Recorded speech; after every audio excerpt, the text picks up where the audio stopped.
Hey folks, it's v-LHda-LxYC. We're back here in the long dark. Tonight's a bonus stream. I normally am busy, but it's a change of schedule, so I'm available. Let's see what we got here. Lots of torches, decent amount of matches. We are currently in Ash Canyon, I believe, at the gold mine.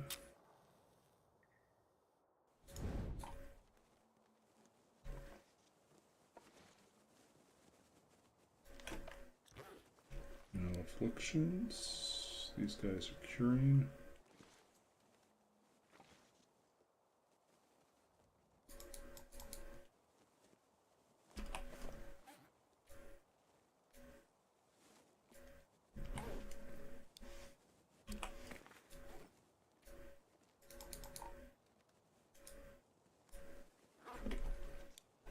Okay.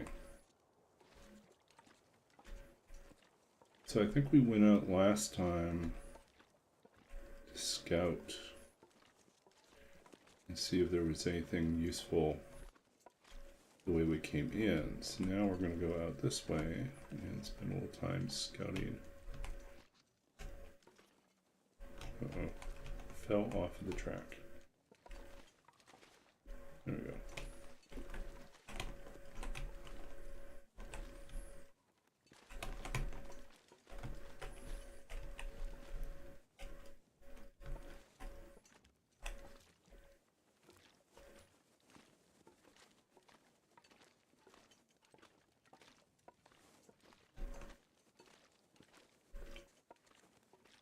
Yeah, normally Sunday night is a D&D night for me, but our group is having a few scheduling issues. Next week we return to our usual game.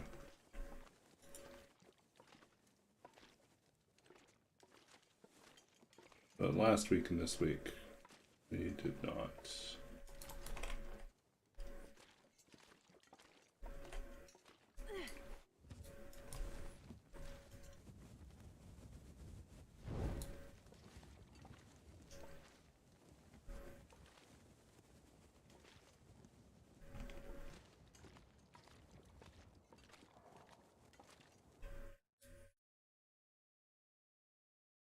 So we're not planning on leaving.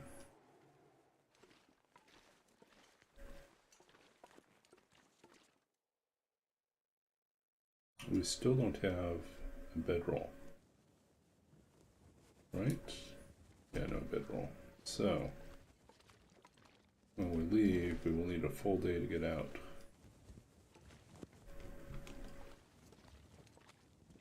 Actually, it won't take a full day to get out, but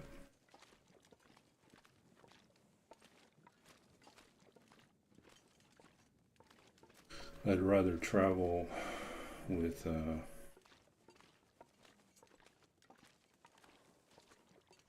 well, we don't have to worry about a cougar, so only wolves. We could get out. Only wolves and timber wolves that we have to worry about.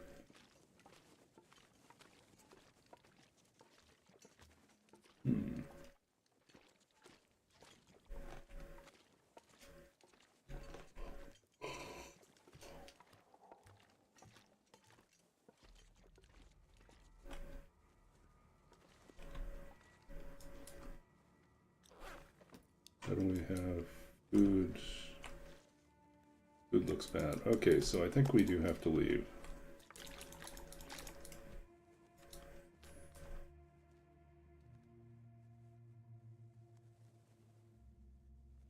Oh, I guess the other option would be to go to the gold mine. You know what? Not the gold mine. We could go up to the...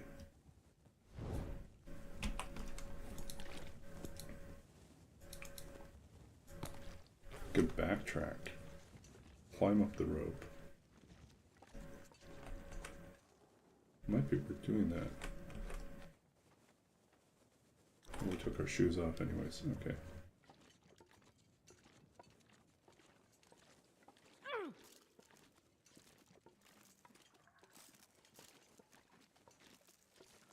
Okay, we rarely do it this way, but we are going to do it this way this time because we've got no bears to worry about.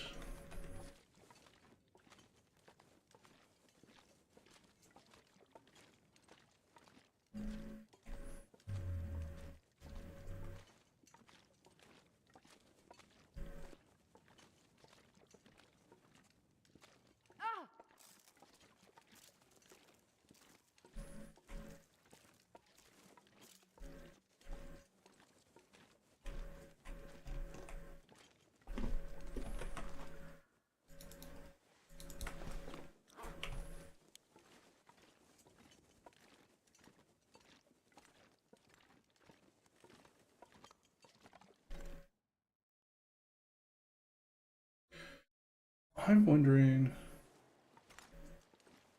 I've got an idea. I think we'll go up here, leave these guys behind, and we'll come back for them. Maybe a silly idea, but let's try it this way. We'll be a little bit lighter.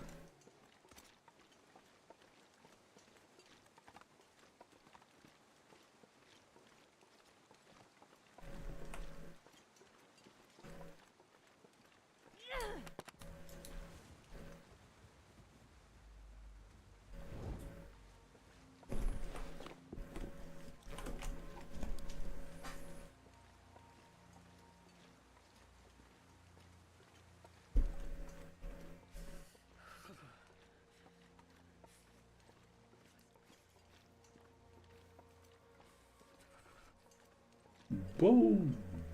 Welcome in, Roller.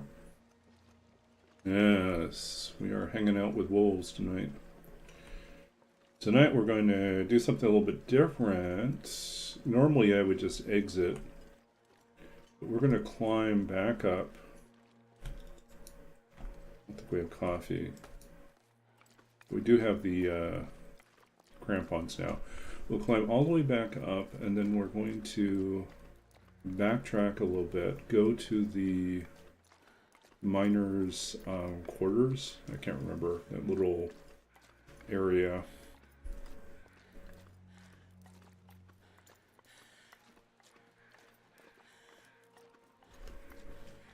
Where the bear usually cuts through, but now since we have nothing other than wolves, we can go up there, not worry about being jumped by a bear. That's a plan.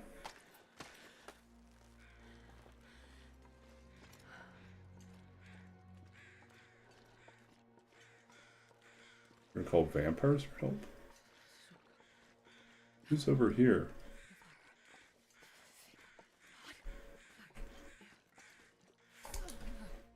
Oh. Oh.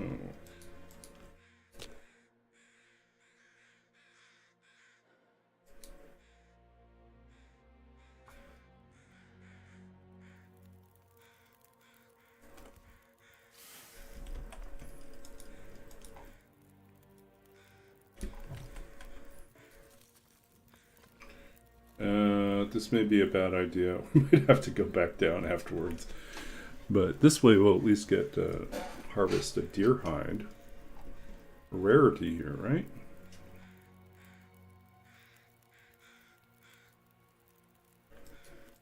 Okay.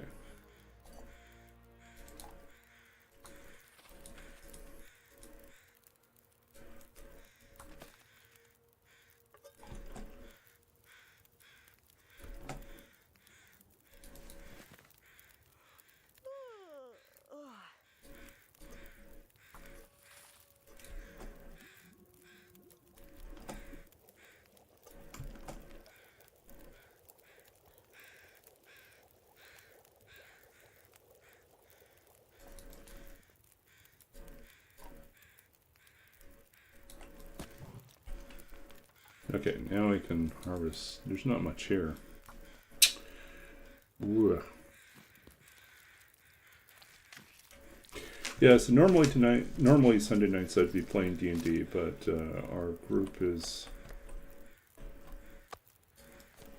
we had a couple people with scheduling conflicts, so decided to take it easy this time. Well, I decided I would pop on and do a little streaming because this past week has been kind of crazy and I haven't had a lot of time to stream. And this next week will also be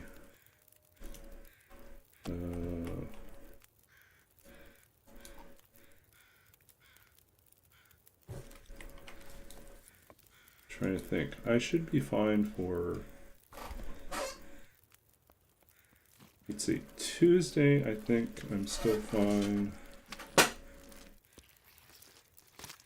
What my schedule's going to be like this week.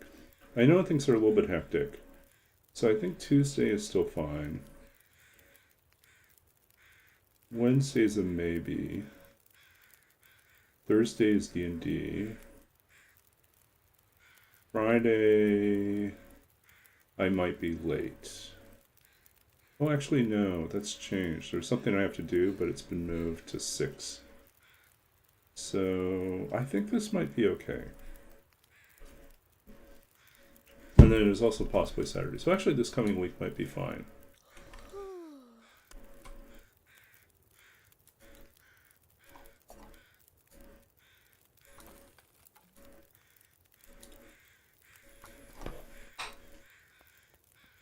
Yeah. You know, one of the projects I'm working on is winding down. Like the fact that I didn't get any new emails this past over the weekend, kind of urgently asking me to work on things. Partly because they're busy with the conference that just happened this week, but partly because I think we're actually at the point where they are mostly happy with what we've done.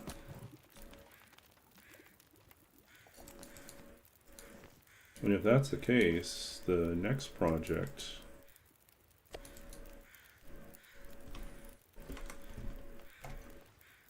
we got a new problem. We need to get to someplace to sleep, so I think we're going to have to run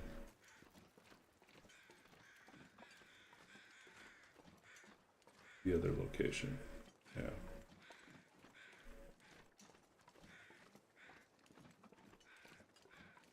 So over here, I'm just going to dump the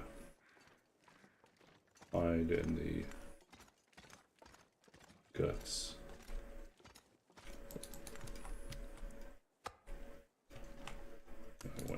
Oops.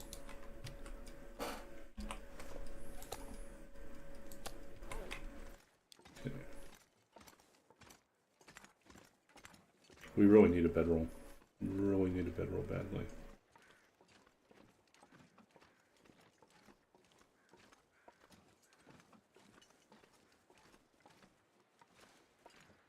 This is a little risky making this trip this late, but you know what? It is a little bit risky. I think what we'll do is we'll actually just goat down. And then we'll do this again. Try this again in the morning.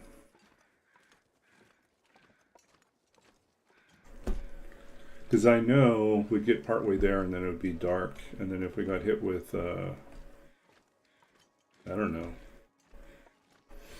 Aurora, and if there are wolves up there, it would be bad news.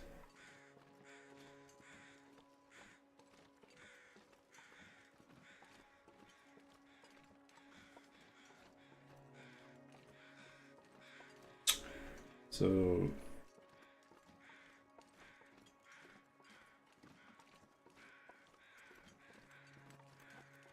what was I going to say? Oh, Saturday night.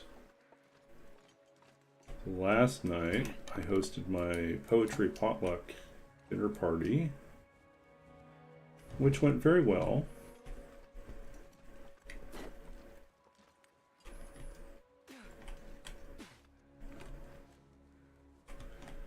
We had 4 guests. There are 5 of us. Someone brought a lot of sushi. I had made pot stickers. Someone else brought an incredible apple cider cake, and we just ate and talked. We started at like 6:30, closer to 7, and the party didn't end until 11. So it was about 4 hours. 4 hours of really great conversation.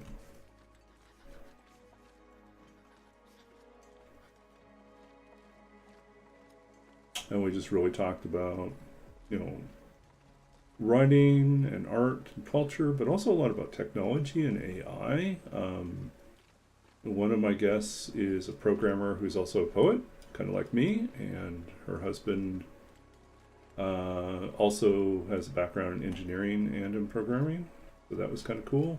And then I had the other two, one worked in heavy machinery retail, and also writes poetry, and the other one is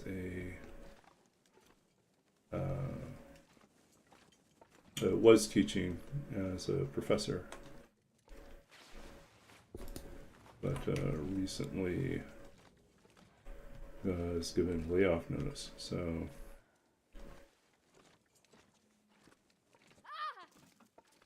yeah, I'm sorry, Astrid. So yeah, we talked a lot about all sorts of interesting things. It was a great conversation. It was, I would say, in some measure, it was also because they were all like, unlike some of the other times that a couple times ago, last year I think it was, I had hosted, and I'd gotten mostly graduate students, and they were a lot more flaky and a lot younger. This time, everyone was in their 40s, 50s, and or very early 60s, and it just was a different conversation, you know. And so while we're all in different stages of life, like I'm basically restarting once again, new career. But it wasn't as unusual because a lot of them also have been recently at crossroads as well. So I felt it was actually surprisingly like we had more in common than, other than writing, we had more in common than I anticipated initially, and it was a really good conversation. So yeah, I think like as we get older, the opportunity to have these deeper, meaningful conversations becomes it just, those opportunities are scarcer. We don't have as many of them, and we don't know where to look for them. And it's as simple as just like, really, I think if we just are willing to reach out and invite a couple people over, you know, for dinner, that's all it really takes to get started, you know, or to say to a couple people, hey, why don't we meet up and go out for dinner someplace quiet. The nice thing about hosting at home is that, you know, you don't have to worry about, you're not pressured to leave until the host tells you it's time to get out. But right, and you don't have to worry about being too noisy because you're not worried about the other guests. Okay. Let's see here. Do we have anything else to cook? No, we don't. So I think really we just want new torches.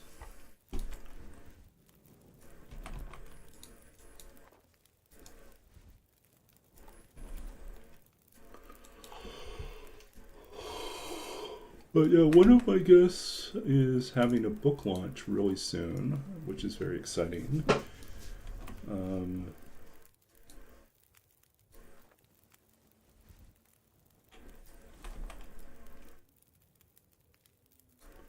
So I'm going to have to check the calendar and see when that is and see if I can make it to that.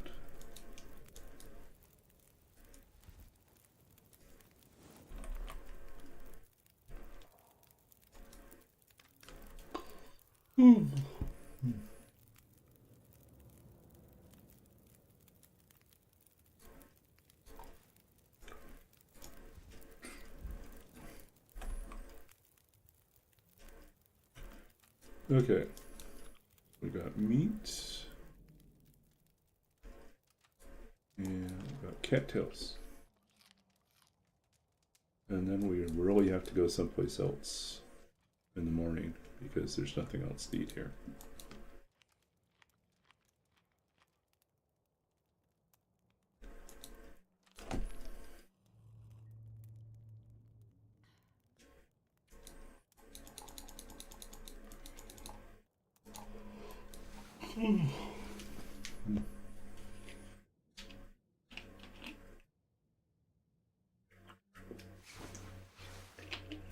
Book launch, like we launch it into the air, we launch it into the world. Book lunch does sound pretty good. Well, actually, that was the other thing we talked a lot about. We talked about my friend that's having, her first book is coming out.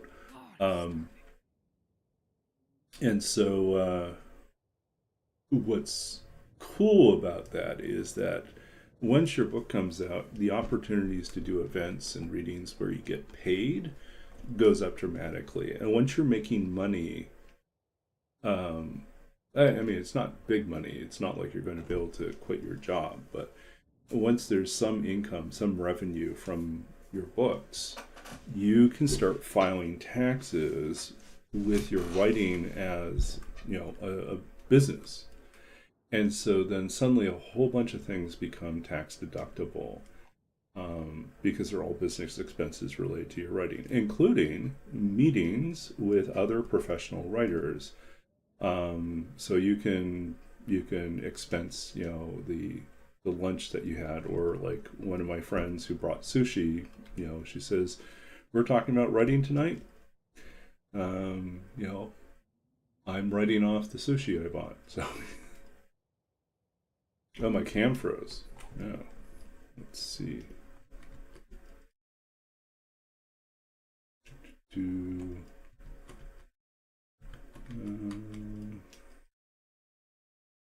What is going on? We are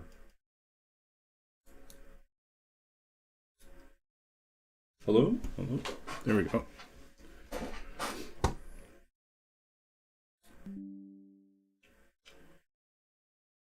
Ta-da! We're back.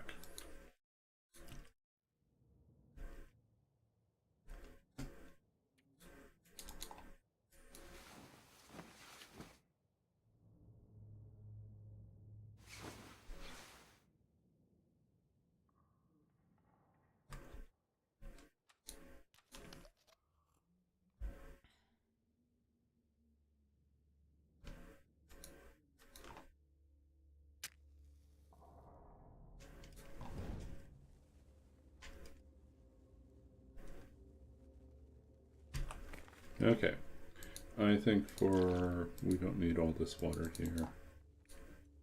I'm gonna go with that. Leave these for now.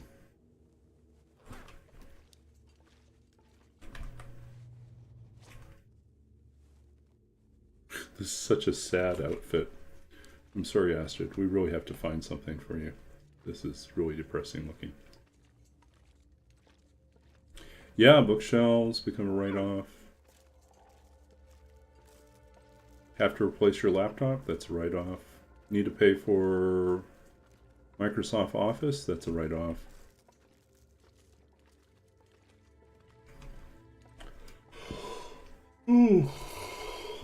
Since I write interactive fiction games sometimes, I also write off my purchase of games because I'm studying games.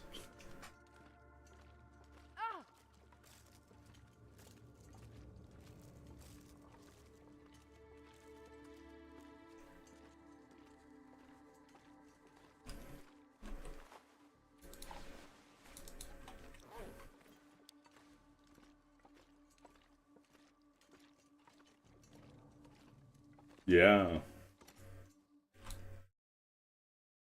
Oh, speaking of which, I think I must have mentioned this before, but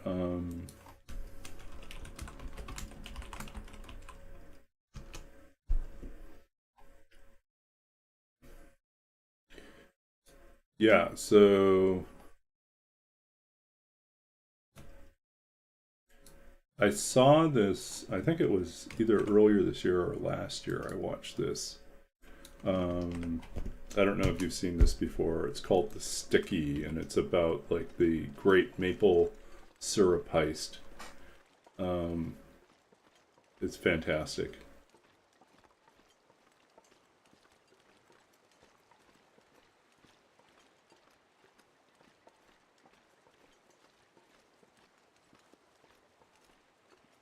My stomach feels like an empty pit.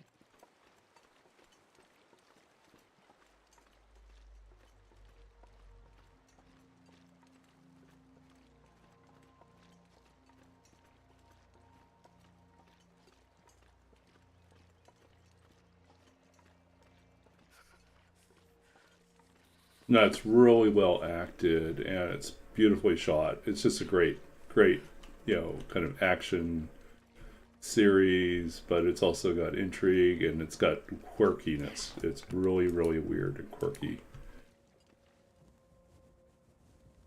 It's obviously set in the 70s too, so that adds to the whole thing.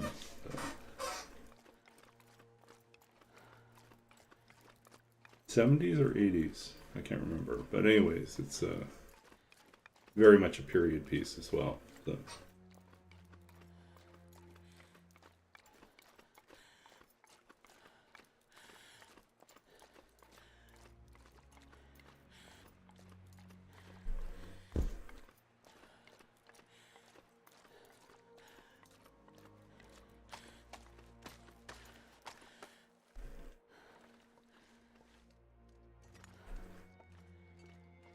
I need to find some place to escape this cold.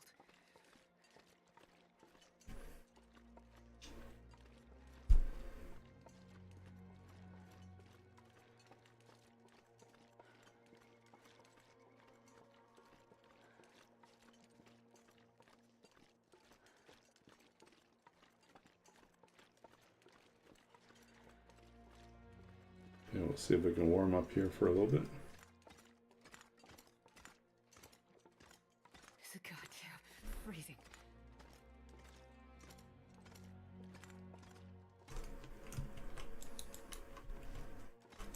Also, kind of want to wait for the fog to lift a little bit.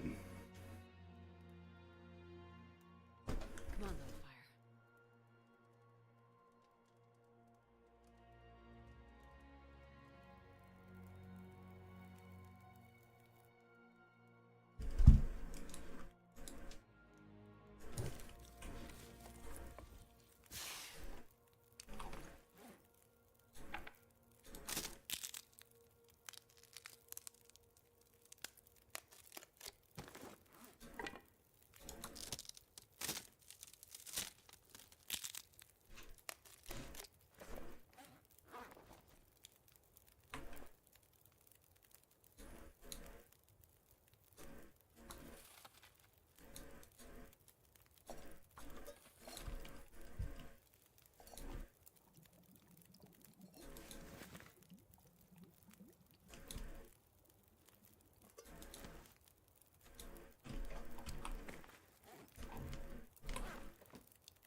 Okay, I think we have some visibility now, so let's go.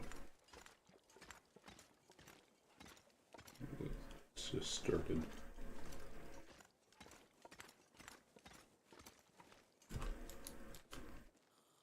Oh, we should have warmed up the teas.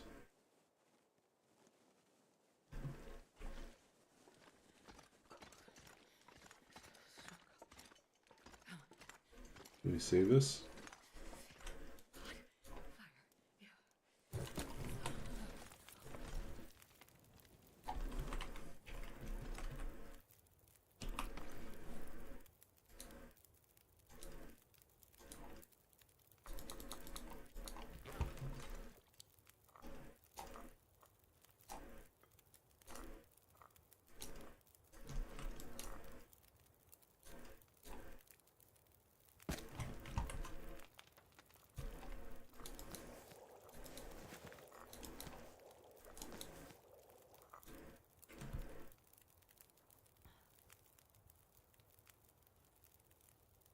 Okay, now we got.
I need something to eat.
I'm wondering if we should have taken all our stuff with us after all.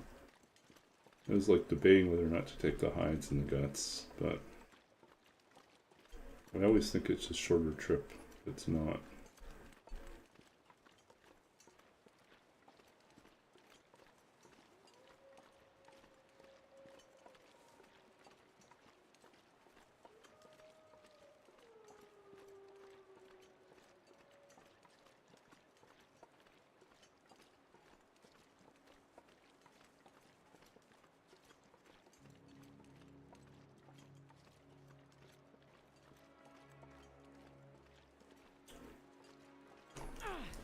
So I spent some time over the last few days and kind of finished up this afternoon taking my very lengthy CV, my academic CV for like teaching positions, and trying to trim it down to something suitable for library roles. Because I was looking at it, I was like thinking, no one wants to read a 21-page academic CV when most of it is not directly related to the library job that I'm applying to. You know, they don't need, I don't think, my entire publishing history or individual poems all over the place. No, nor do I think they need my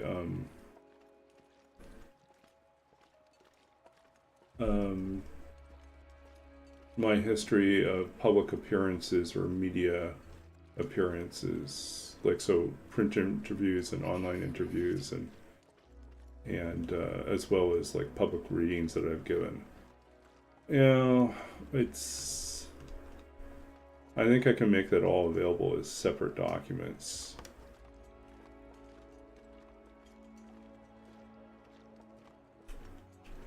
So here we go. This is where we want to go.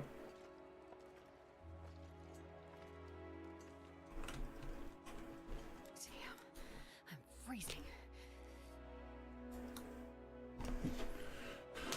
So yeah, I trimmed it from 21 pages down to 12. Cut 9 pages of material. Come on, little fire.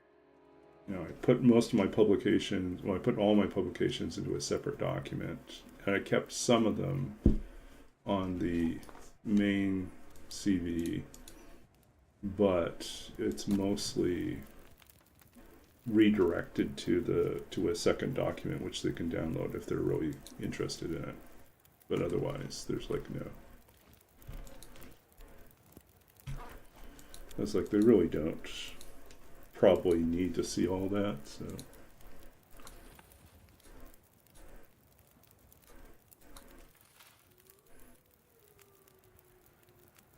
Yeah, if it were a resume as opposed to an academic curriculum vitae, the CV is always a strange thing because it is supposed to be an exhaustive document of your entire academic professional career, all the things you've worked on. And so yeah, so that's why it can and should be longer. So typically, if you're brand new, you might have a 5-page CV.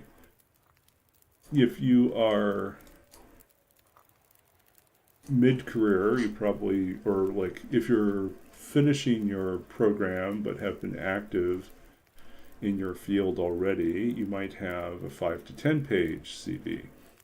If you have been professionally active, you know, for a very long time, then I expect that you probably have a CV equal to the number of years of your professional career. So I think that's about right. So I finished my MFA in 2006.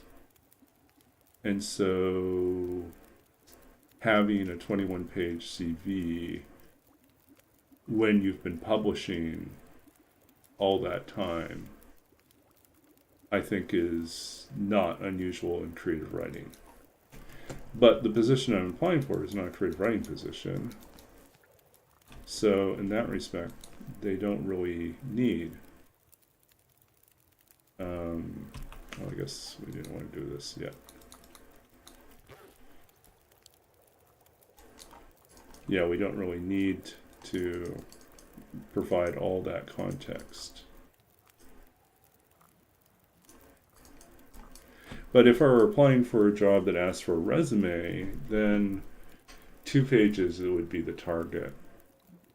Although I have talked to someone that said that for certain careers and certain points in your career, you might actually end up with a 3-page resume, but you really don't want to go past like 4 pages. Because typically people are expecting a 2-page resume.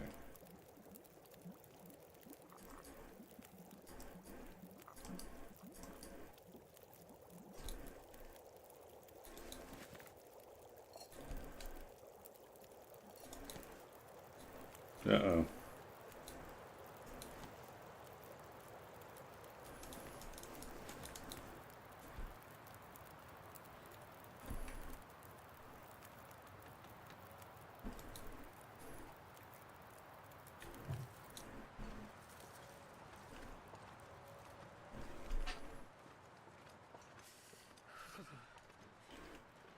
And there's also mixed guidance about whether or not to include dates.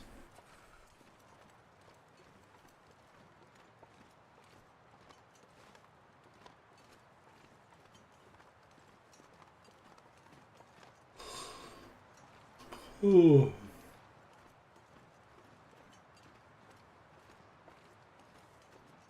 For resumes, probably don't need to or want to share dates for fear of like ageism, people just eliminating you because they think that you graduated too long ago.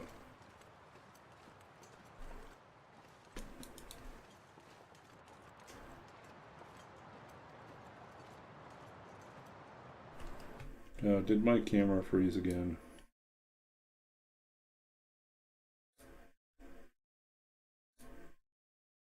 No, it's fine. Okay.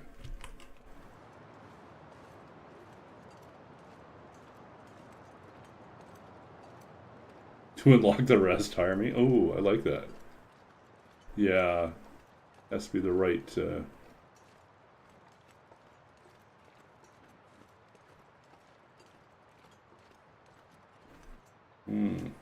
Get a spine.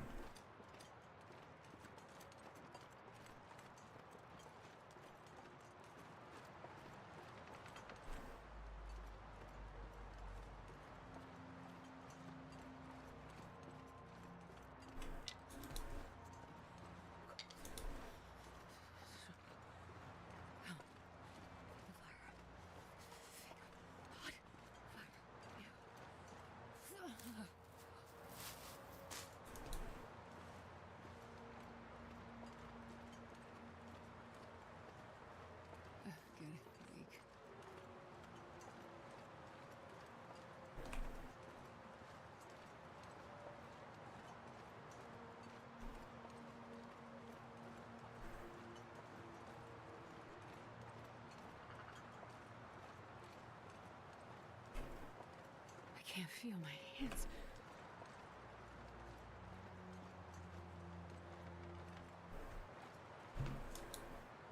All we have are these guys. You're gonna have to do.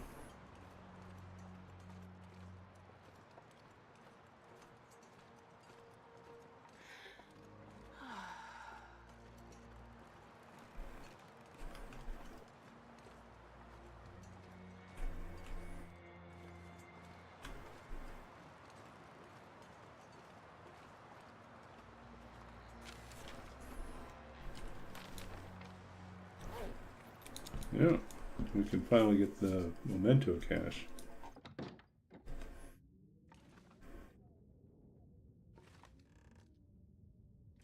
See, there is a bed here. That's good news for us. Food is good too.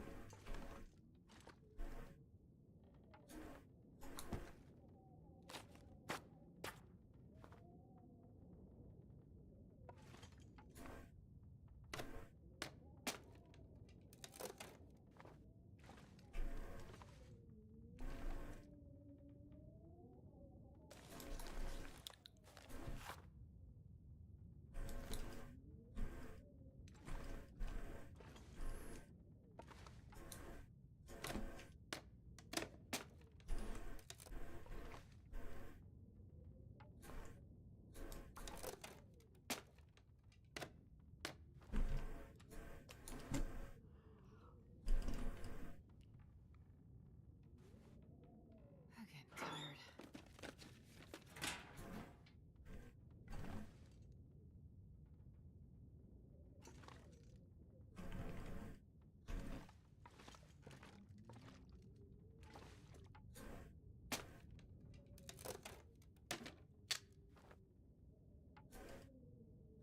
Okay, that's important. Cloth.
Now let's see what we've got for food now.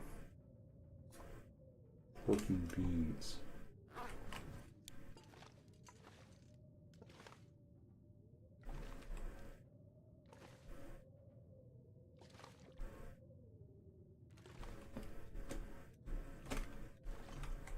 You sleep an hour?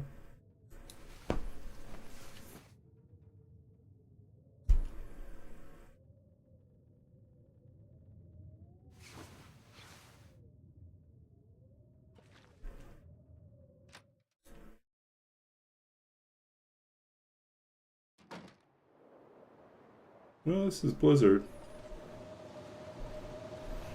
We can hope that the wolves have not stuck around.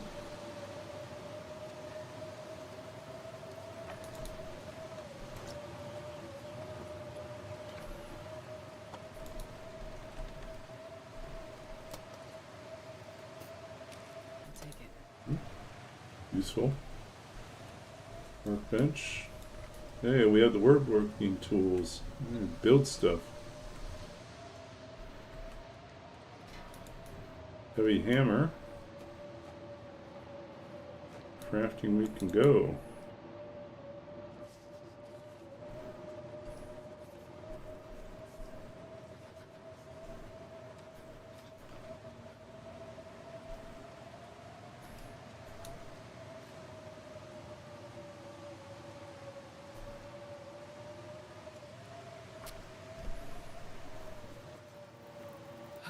Let's go with that.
My fingers feel numb.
Maybe lay down and sleep right here.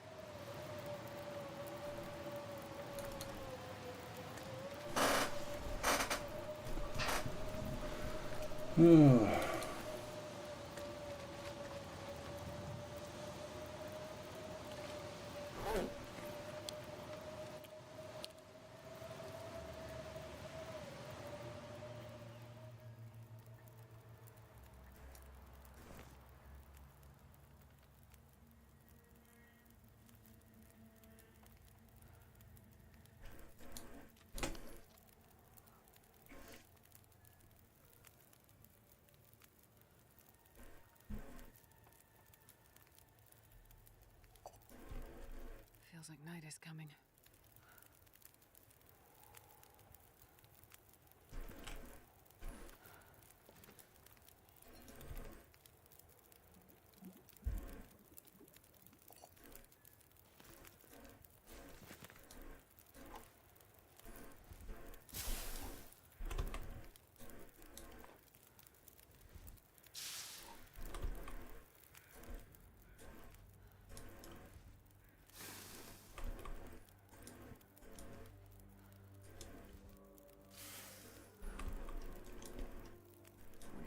drop any of this gear.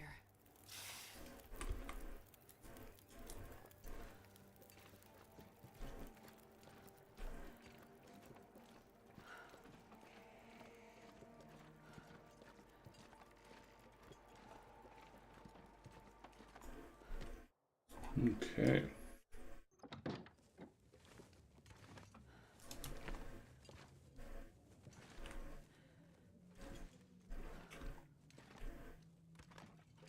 Oh, the book up here. Anything up here? Okay, I guess we're officially done here.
Almost 5 days of survival.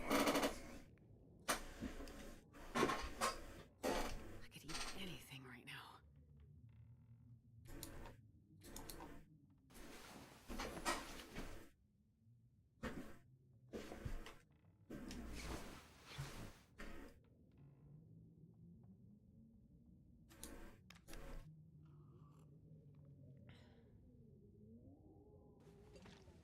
I'm gonna need to eat soon.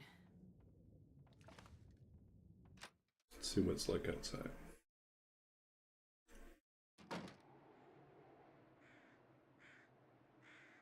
Dusty. Still early.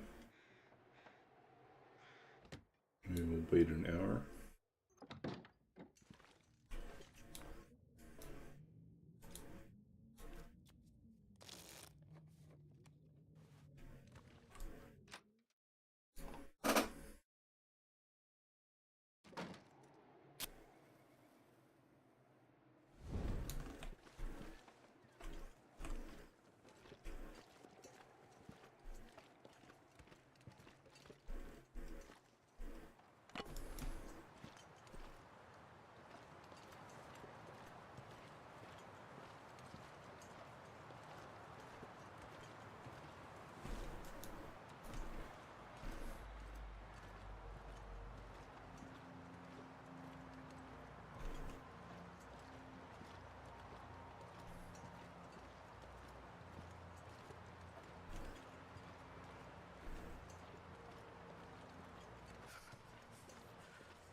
Where can I find something to eat?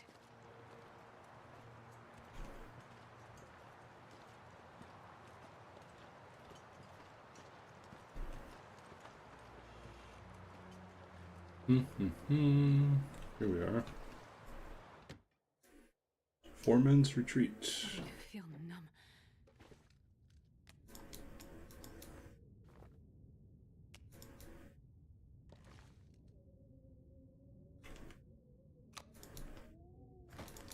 Ooh.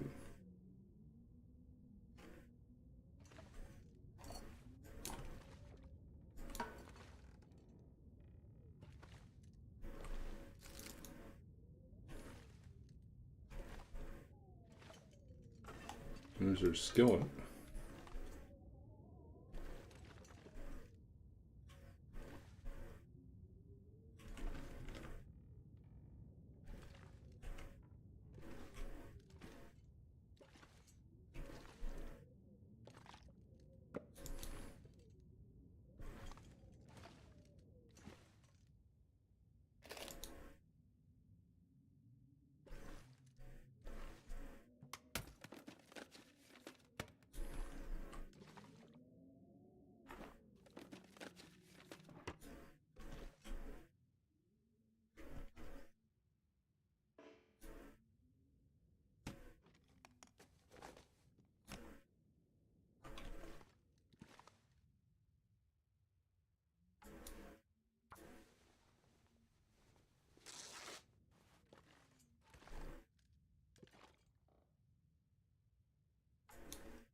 Do we have a sewing kit? I don't think we have a sewing kit.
I guess we can make a...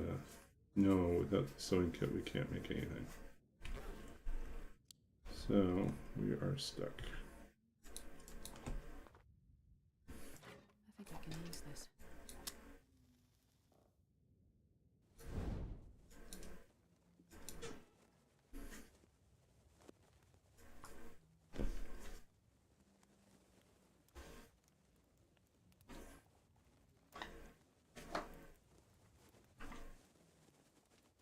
Come on, little fire. Come on.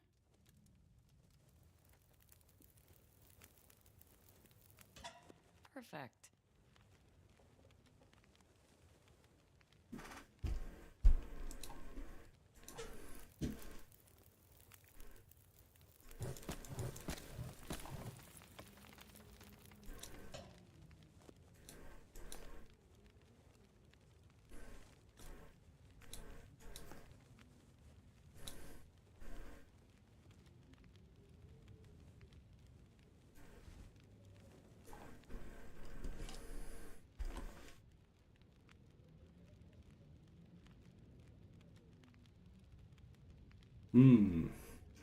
Let's see. Oh, I guess we have some other lurkers in here tonight. Welcome in, folks. New to this channel, I am Babbaginator. I am you can call me Baba. I am a writer. I'm the author of 2 books of poetry. I'm also former computer games programmer and a newly... Well, how can I put this? I just completed my library science degree, so I am now newly qualified to serve as an academic librarian. Yeah, so kind of do a whole bunch of different things. And I play a lot of TLD and a lot of D&D. So, yeah, we talk about all sorts of stuff on this stream. We are doing a challenge called Too Many Wolves, where basically I have used my random custom settings generator for Loper to produce a custom Loper run with a pretty high difficulty setting, and then we have turned off all animals except for wolves and timber wolves, and we've moved them to very high. So there are lots of wolves out there in the world, and we have limited ways to get guts and to get a bow going. So we just found a hammer, so that's a big win. We have some guts curing in a couple different places, but we still have no hacksaws, so we haven't been able to cut any saplings, and that is a worry because we can't make bows without saplings, and we still need to go forge. So yeah, but the hope is to set ourselves up so that as soon as we forge, we can also quickly start working on a bow and some arrows. But yeah, the only things we can hunt are wolves.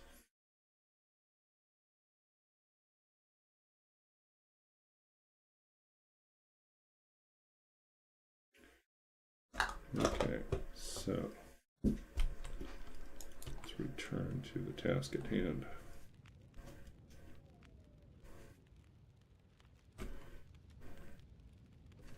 Oh look, there's shoes here. This anymore.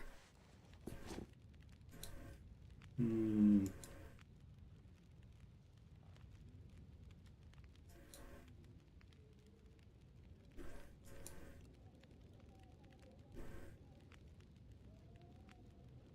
We need a sewing kit.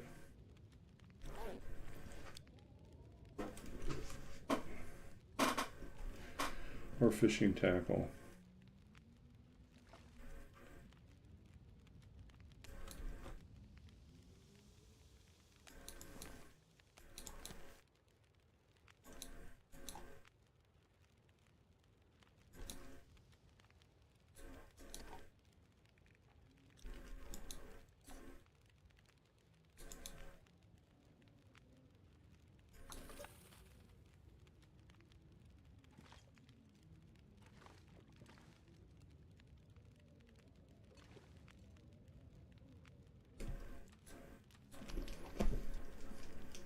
The title of this stream or this challenge is drawn from the very annoying Too Many Cooks kind of parody meme out there.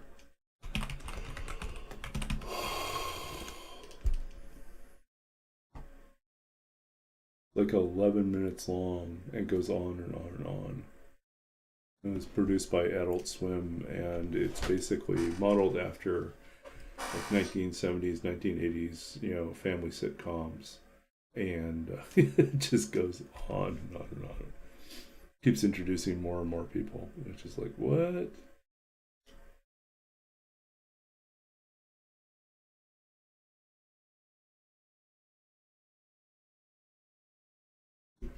Let's see.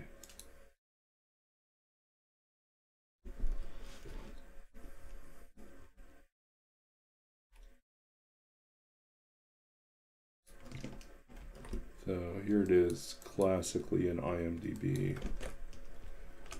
You can find it on YouTube too. So.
Okay, let's figure out which one's going away.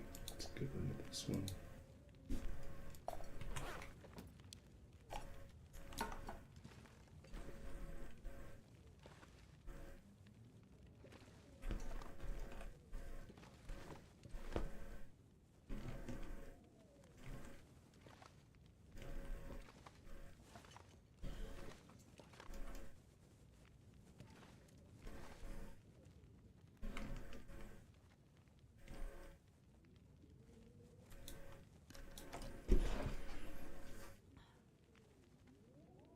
Yeah, they're all named Cook. It's the most annoying, terrifying thing to watch. God, do we want to go outside? Backtrack? Get our ways.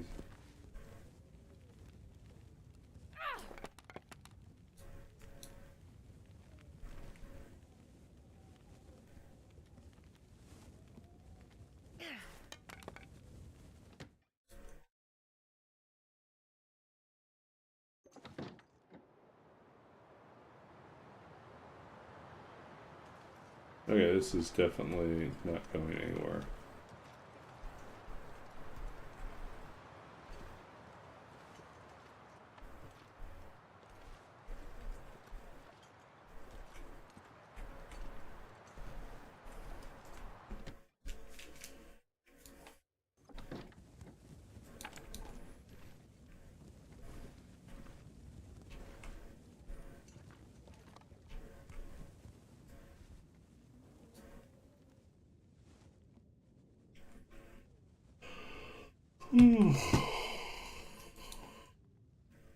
So I think they have enough food to get us through the night.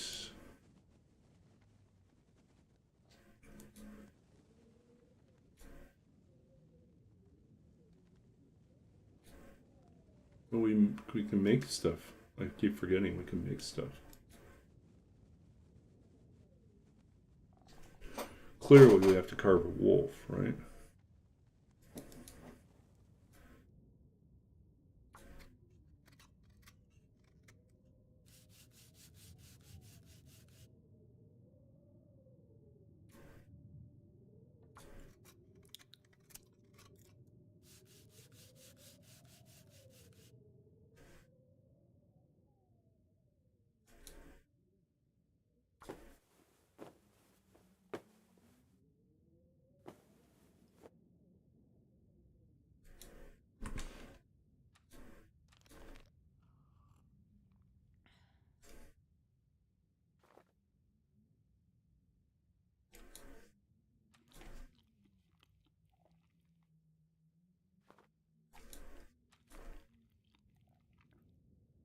Okay, I think what we're going to do, I know it doesn't seem like we've been on very long tonight, but we started late, and I will probably want to be get a chance to actually go to bed at a reasonable hour is tempting.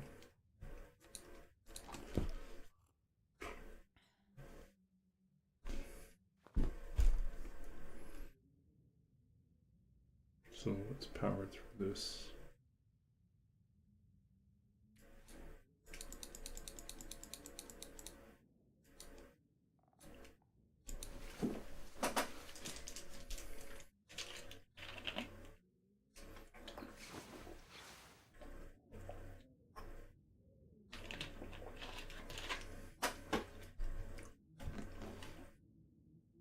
It's bright outside. What's going on? Aurora? I need anything right about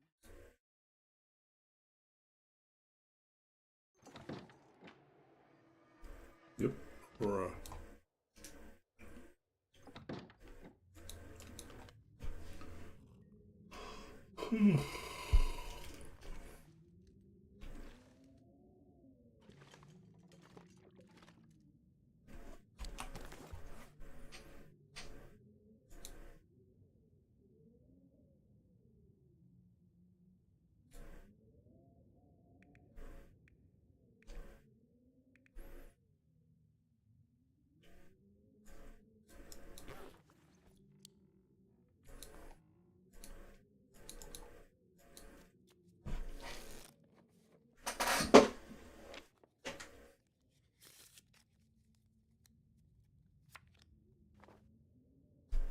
God, I need anything right about now.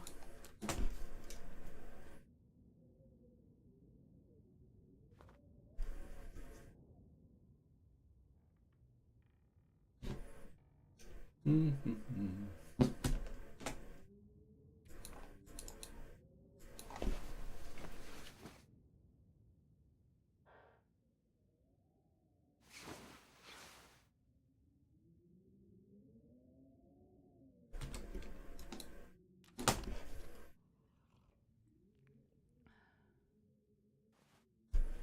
die if I don't get some food soon.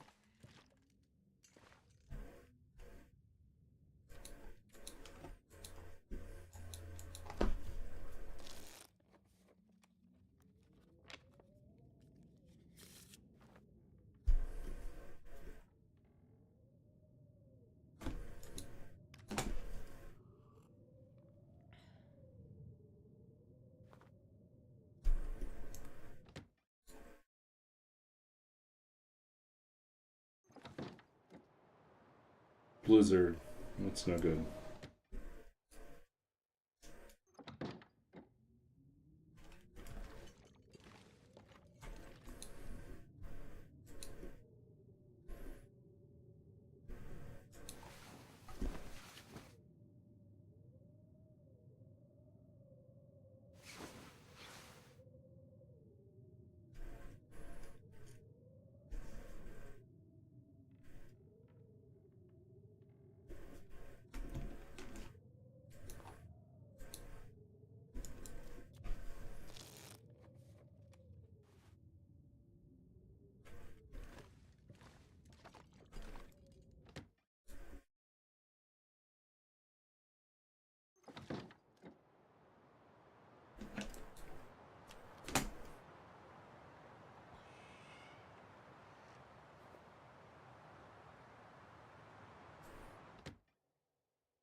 Okay.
Ooh.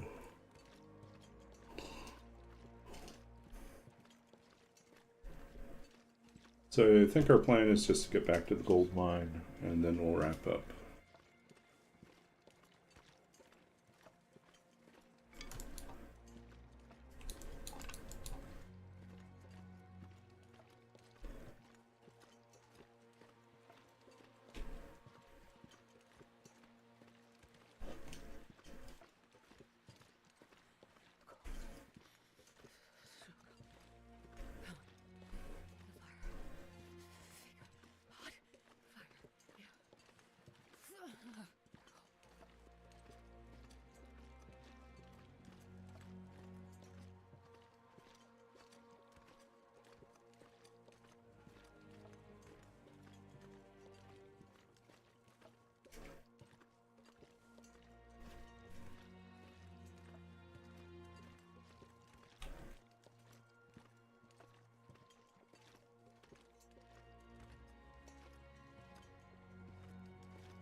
Jesus, this is cold.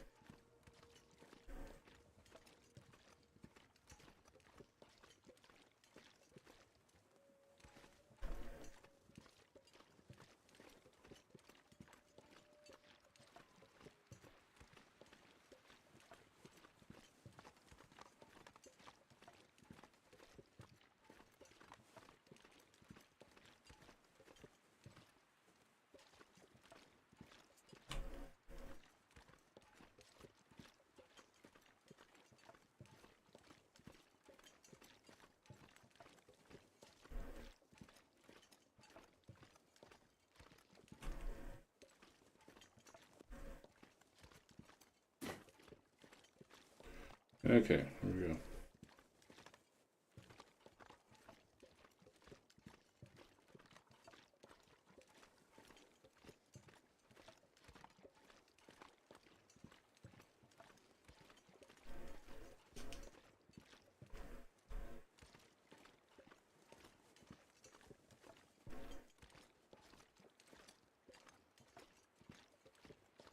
Wait, I'm so cold. I'm warming up a bit.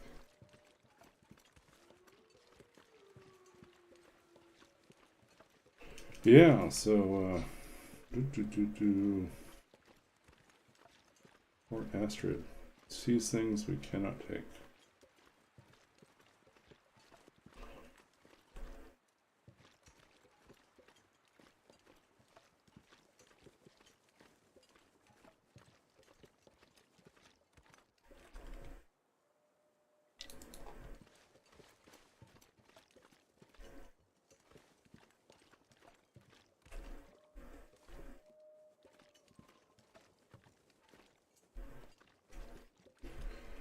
Okay, I'm tired.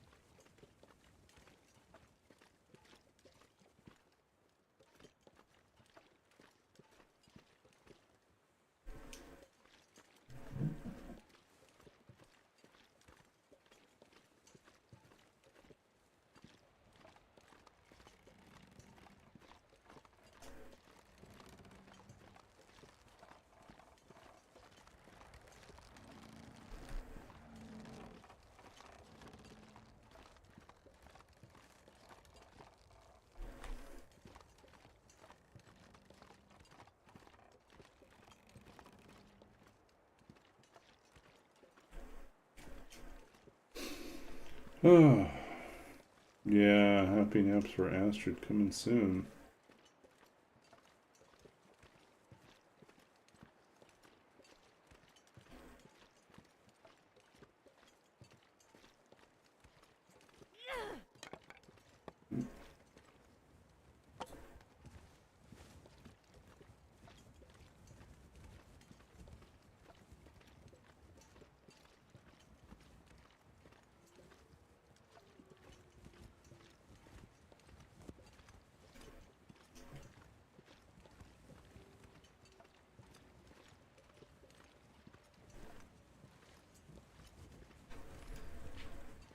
Hmm.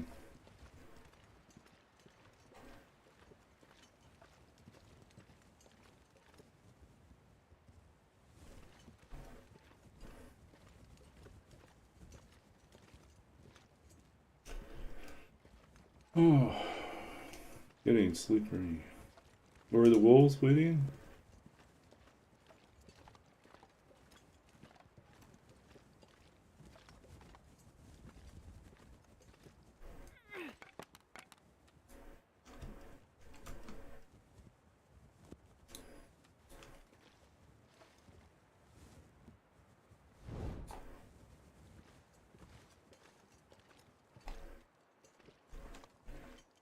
Focus, focus, focus.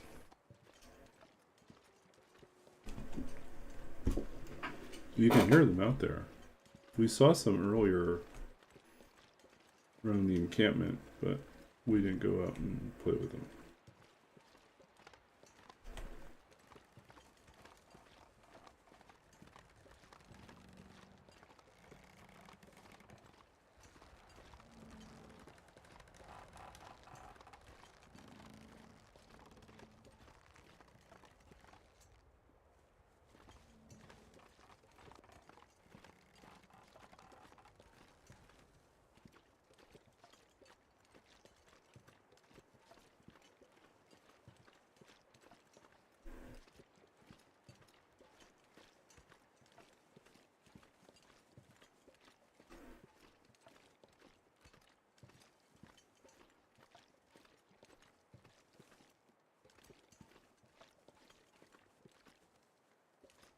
Mm-hmm.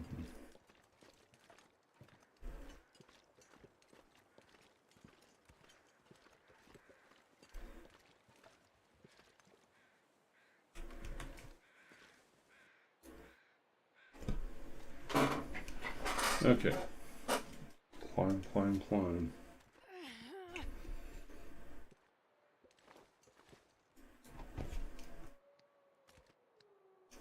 We've got to make it all the way back to the gold mine and wrap it up for tonight.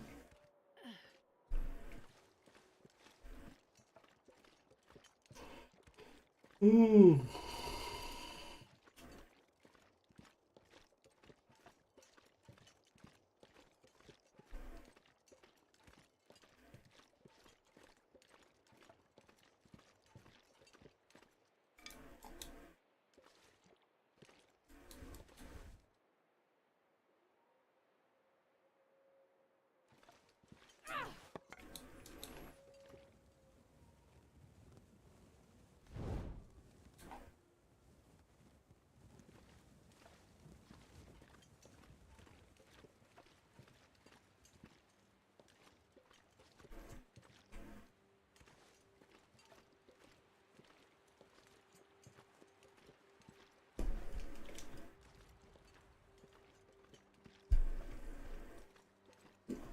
Oh boy. I've never felt so cold in my life.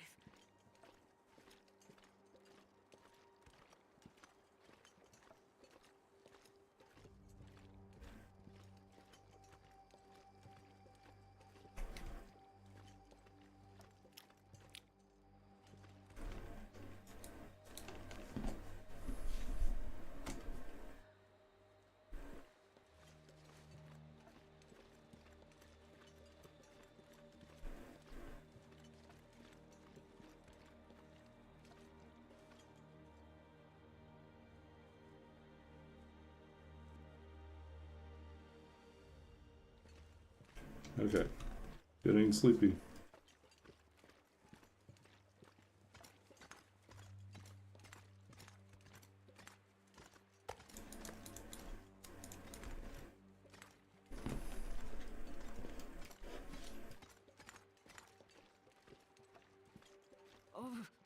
cold.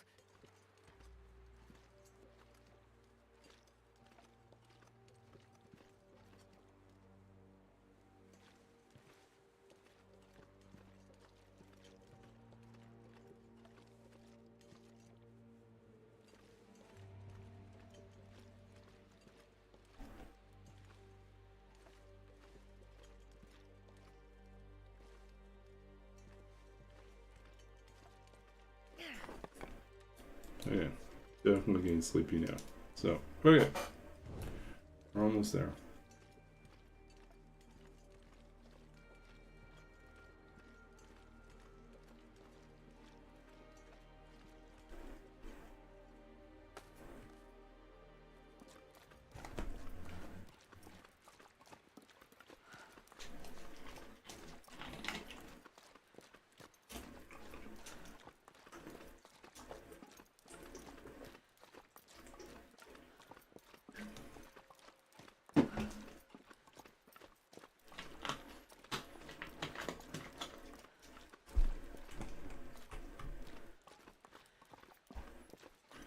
Okay, here we go.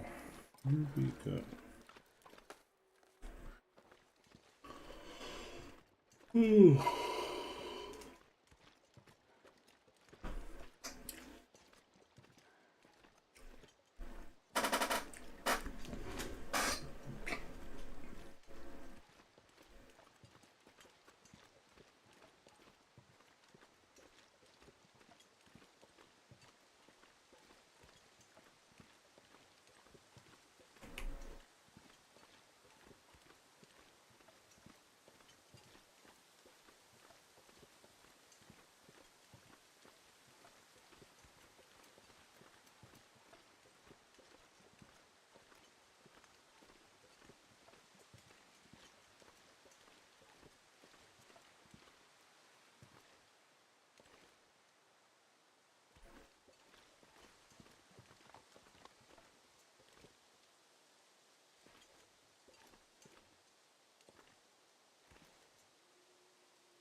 Okay, I am tired. I am falling asleep, so I think it's time to go.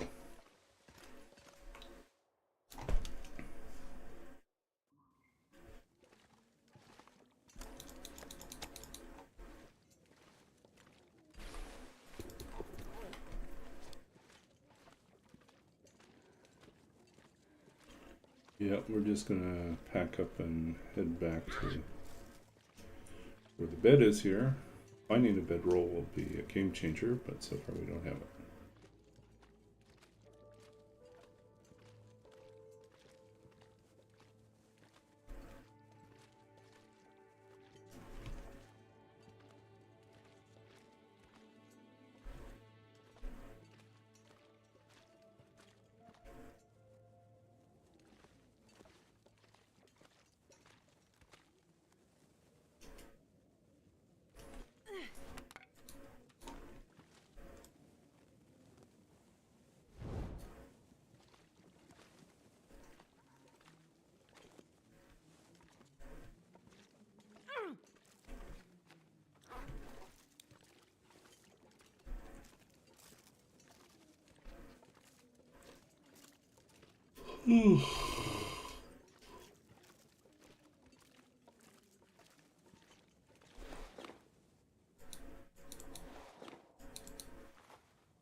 Oh, this is going to be rough. Oh, we're too early too. I'd be starving.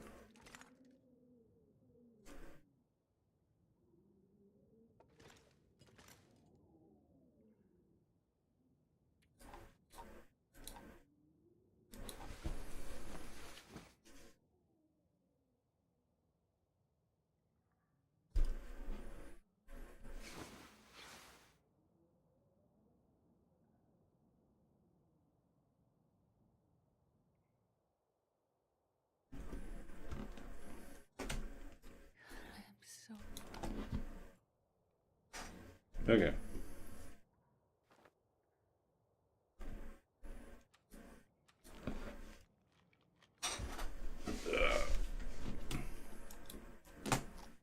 Not good, we're almost out of food.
I need to find food. Yeah.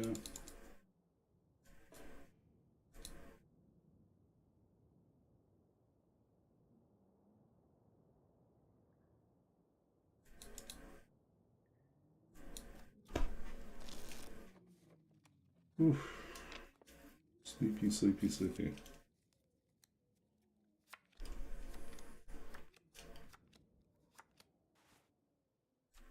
Wake up.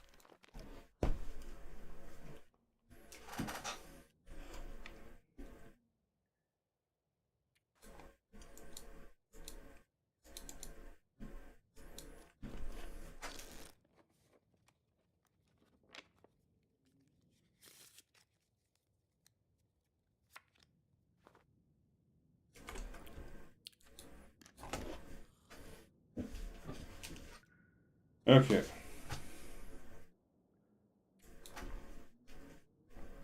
We're almost there.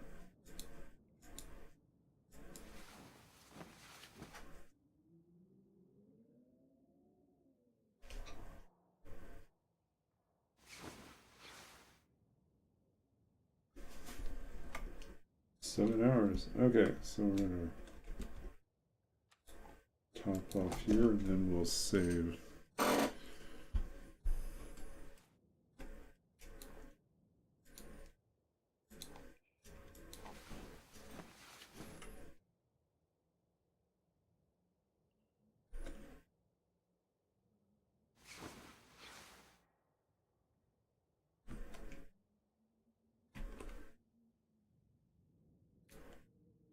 $27.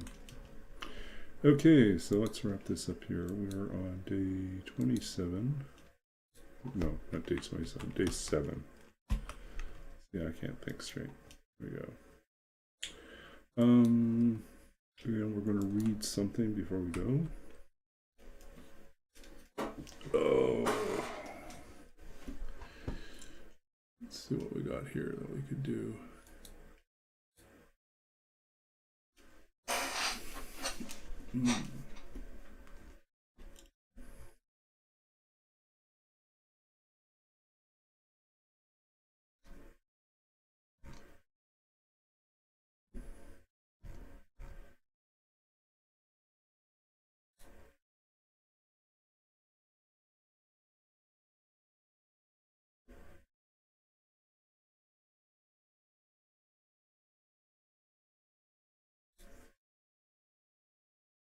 Okay, let's read something.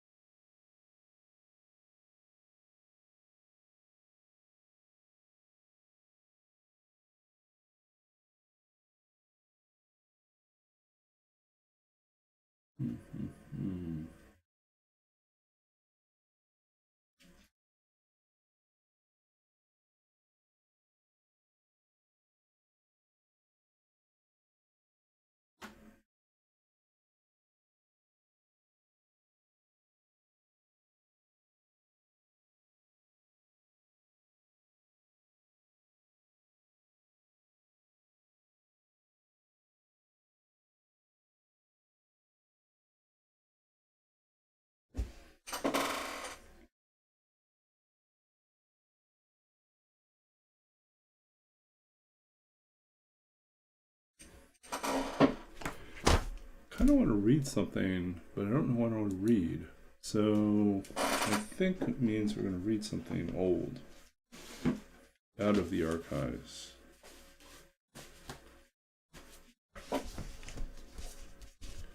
Like old as in like early chapbooks that I never did anything with here.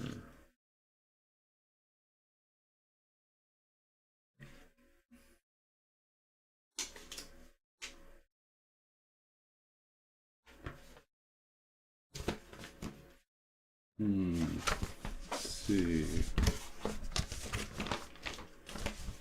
That's promising.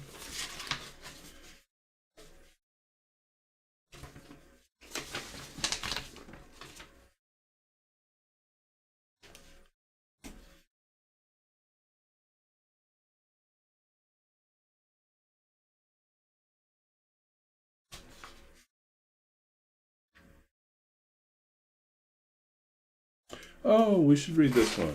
Okay. So this poem got turned into music. And I've shared this before, but this is the inspiration for the series of poems that became Letters to the Unknown Wife, which is an unfinished project.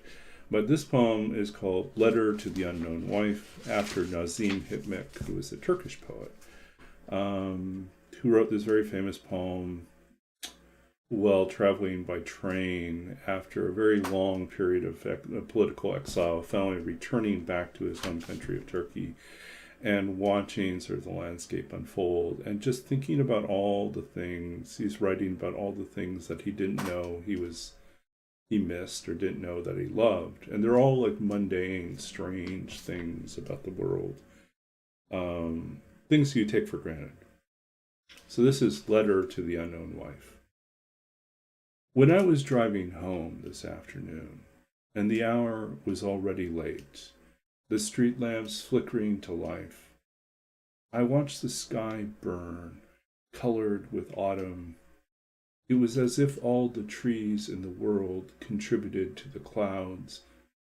It was warm. I never knew the sky could burn like that. I wanted to call you and say, open your window and look at the sun, which is so much like my heart, blazing and sinking all at once. There are moments like this, love, when I feel I might live forever, or at least know by what name I should call you. So that became this piece, which I will share with you here. Let's see if I can mute this tab for a second while we locate. So there is there's a few different performances of it.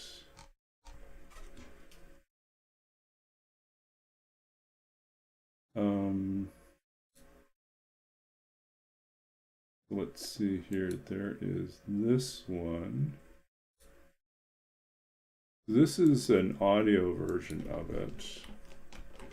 Well, it's a performance, but there's a singer involved. And then the composer, this composer is Jeffrey Perola, who is a wonderful, extremely talented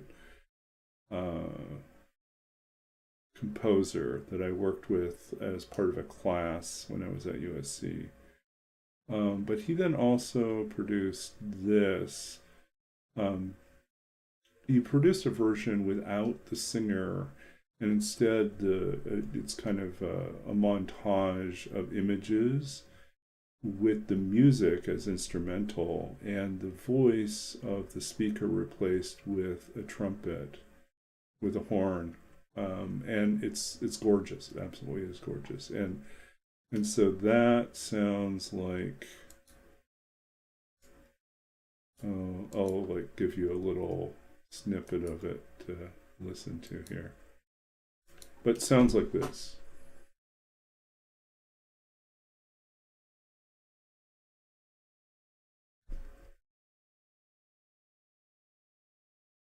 Let's get it started here.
Okay, we'll just stop it there. But you can listen to the full piece if you want to on that link. So, anyways, that's a little snippet of what it sounds like. And yeah, it's absolutely gorgeous. And I was so lucky to be able to work with like really talented composers for this particular class.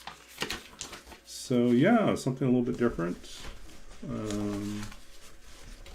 Yeah, and a lot of this is just, you know, the result of saying yes to opportunities rather than like thinking, oh, I don't think I'll ever do anything related to music. I took a class called Writer and Composer kind of on a whim, kind of because I heard it was going to be an interesting, you know, experience, and it was kind of experimental, and I had a blast, and I fell in love with working with composers. I fell in love with working with music. And I have never really gone back. I mean, that's how I ended up in opera now. So it's just these opportunities come up, but you can't see the end at the beginning. You just see this is a strange but interesting opportunity to go beyond what you're normally comfortable doing and to encounter your own words in a completely different way. So, yeah. Okay, so we're gonna find someone to raid. I am tired. I am very tired. So let's go find someone.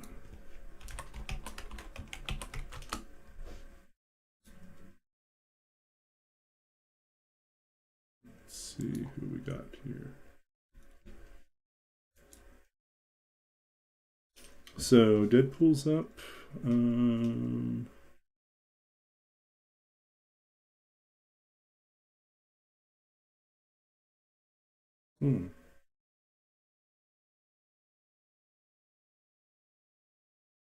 I don't know. Maybe we'll just, maybe we will do Deadpool this time.